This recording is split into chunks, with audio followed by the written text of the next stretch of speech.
जहाज तक में जन्मदिन मनाया गया है। आपको देश के पहले प्रधानमंत्री जवाहरलाल नेहरू के जन्मदिन की तस्वीरें दिखाता हूं। यह साल 1954 का वीडियो है जिसमें जवाहरलाल नेहरू अपना 65वां जन्मदिन सेलिब्रेट करते दिख रहे हैं। नेहरू के जन्मदिन सेलिब्रेशन के लिए दिल्ली के नेशनल स्टेडियम को चुना गया था। जवाहरलाल नेहरू एक खुली जीप में सवार होकर स्टेडियम में आते हैं जहां 50,000 लोग उनका इंतजार कर रहे थे। इसमें बड़ी संख्या में बच्चे भी थे। नेहरू अपने गले से हार निकालकर बच्चों और लोगों पर उछाल रहे थे। दिल्ली के नेशनल स्टेडियम में जवाहरलाल नेहरू के जन्मदिन पर 2000 बच्चों ने खास प्रोग्राम भी पेश किया। बच्चों ने सिंक्रोनाइज योग परफॉर्म किया। उस साल जवाहरलाल नेहरू का जन्मदिन बेहद ग्रैंड लेवल पर सेलिब्रेट किया गया था।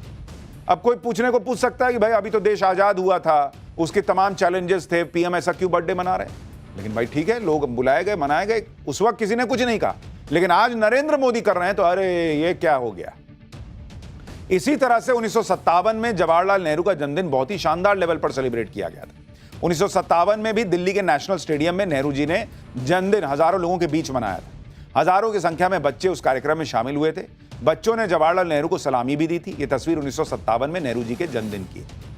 भारत में यह पुरानी परंपरा रही है कि प्रधानमंत्री के जन्मदिन को बड़े पैमाने पर सेलिब्रेट किया जाए। प्रधानमंत्री ने जनता के लिए कितने काम किए हैं, कितनी योजनाएं शुरू की हैं, वो भी इस मौके पर बताया जाता रहा है। लेकिन कांग्रेस के समय तो एक दौर ऐसा भी था जब हवाई जहाज में भी जन्मदिन मनाते थे ये लोग। ये तस्वीर आप देखिए, इसमें इंदिरा गांधी, सोनिया गांधी, प्रियंका गांधी और राहुल गांधी दिख रहे हैं। बीच में एक केक रखा हुआ है। यह तस्वीर 1977 की है और पूरा गांधी परिवार हवाई जहाज में बैठा है और राहुल गांधी का जन्मदिन मनाया जा रहा है। 1977 यानी आज से 48 साल पहले हवाई जहाज के अंदर हवा में राहुल गांधी का जन्मदिन मना था बॉस। उस समय भारत में गरीबी अपने चरम पर थी। इंदिरा गांधी गरीबी हटाओ का नारा देती थी, लेकिन खुद पोते राहुल गांधी का जन्मदिन हवाई जहाज में सेलिब्रेट होता था। आज वो लोग कह रहे हैं कि नरेंद्र मोदी का बर्थडे क्यों मन रहा है भाई।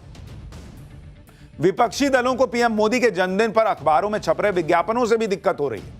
इंडी गठबंधन के नेताओं को बड़ी तकलीफ हो रही है ये सब देखकर कि भाई नरेंद्र मोदी के जन्मदिन पर विज्ञापन क्यों छप गया, इतने बधाई संदेश क्यों छप गए। अब यह वीडियो तेलंगाना कांग्रेस ने शेयर किया। इसमें अखबारों में पीएम मोदी के लिए बधाई संदेश दिखाकर कांग्रेस कह रही है कि अखबार मोदी के लिए ग्रीटिंग कार्ड बन गए। एक और वीडियो देखिए जिसे टीएमसी की राज्यसभा सांसद सागरिका घोष ने शेयर किया। सागरिका घोष भी अखबारों में पीएम मोदी के लिए छपे बधाई संदेश को दिखा रही हैं और सवाल उठा रही हैं कि ये तो हीरो वर्शिपिंग हो रही है। गजब है बॉस। आज इन सबको पीएम मोदी के लिए अखबारों में छप रहे बधाई संदेश से दिक्कत हो गई। पीएम मोदी के लिए छपे बधाई संदेश को हीरो वर्शिपिंग कह रहे हैं, अखबारों को मोदी का ग्रीटिंग कार्ड बता रहे हैं। असली हीरो वर्शिपिंग क्या होती है मैं आपको दिखाता हूं। यह तस्वीर देखिए, साल 2012 में प्रतिष्ठित अखबार में कांग्रेस नेता ने एक विज्ञापन दिया था। सोनिया गांधी को नए साल की बधाई के लिए इस विज्ञापन को अखबार में छापा गया था और विज्ञापन की लाइन देखिए boss, we remain madam ji even at your feet, यानी मैडम जी हम तो आपके चरणों में भी रह सकते हैं। अब ये किस कैटेगरी की वर्शिपिंग है बॉस? बर्थडे भी नहीं है, नया साल का बधाई संदेश में चरणों में रह सकते हैं, ये छपवाया जा रहा है अखबार में और बाकायदा फुल पेज का विज्ञापन देके छपा था। साल 2012 में यह पोस्टर कांग्रेस नेता एच वसंत कुमार ने अखबार में छपवाया था। एच वसंत कुमार एआईसीसी के मेंबर थे और तमिलनाडु कांग्रेस कमेटी में जनरल सेक्रेटरी थे।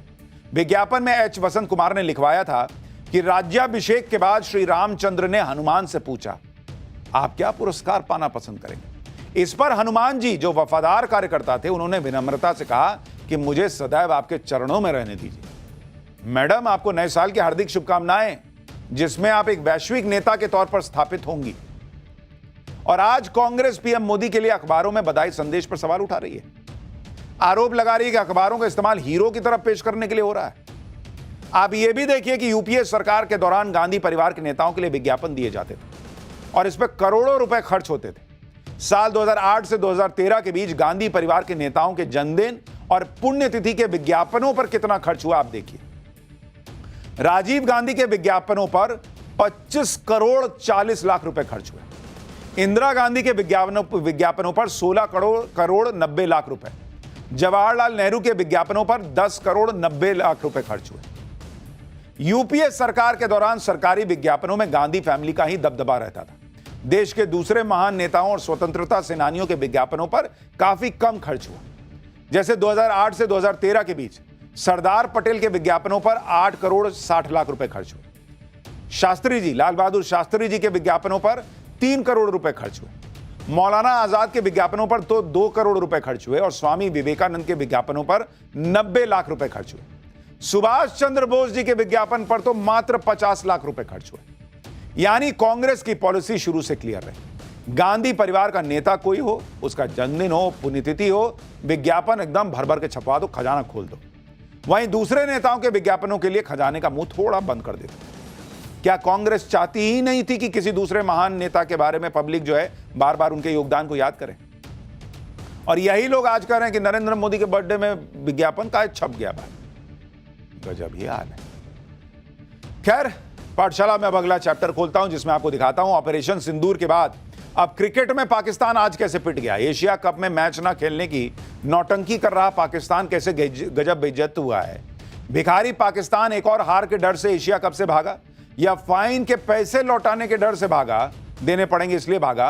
असल में क्या हुआ अब आपको बताता हूं। इस वक्त क्रिकेट का एशिया कप चल रहा है जिसमें भारत भी खेल रहा है, पाकिस्तान भी खेल रहा है। लेकिन जब से एशिया कप में भारत ने पाकिस्तान को धोया और उनके खिलाड़ियों से हाथ नहीं मिलाया, भिखमंगे पाकिस्तान ने नया तमाशा शुरू किया कि हमसे हाथ नहीं मिलाए। कैसे नहीं मिलाए जी, हम एशिया कप से हट जाएंगे। आज पाकिस्तान का मैच यूएई से होना था। मैच शुरू होने से 1 घंटे पहले तक पाकिस्तान कह रहा था कि ना मैच नहीं खेलेंगे हम, हमारी बेइज्जती हुई है।